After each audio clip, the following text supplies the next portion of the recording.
May parto yung ating rides. Dumaan muna kami dito kay Lola, sa Lola ni Kuya Rak. Pupuntahan naman namin ngayon yung bagong campsite ng kanyang ninong. Tara, punta muna tayo dun sa bagong campsite ng tito ni Kuya Rak. Medyo pataas dito.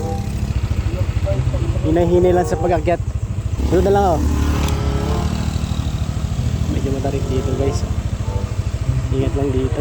Sa mga gusto mag-campsite dito lang dito sa may sa may Tanay. Gusto mag-camping.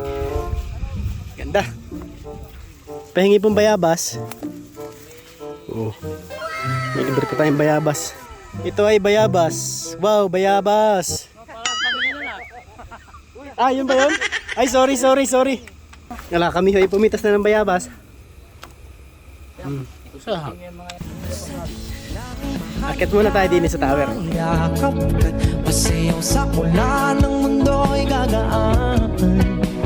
Kuya, may pangalan na ho ang inyong campsite?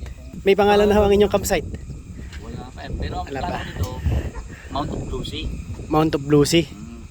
Maganda rin ano? Kaya Mount of Blue Sea kasi may konting lake eh. Konting lake, tapos kulay blue yung Yung lake.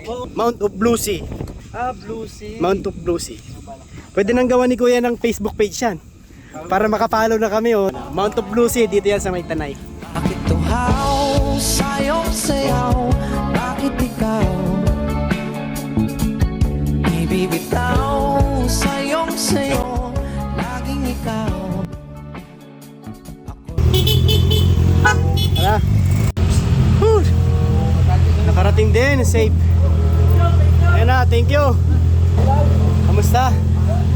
Kamusta ang rides? Thanks God.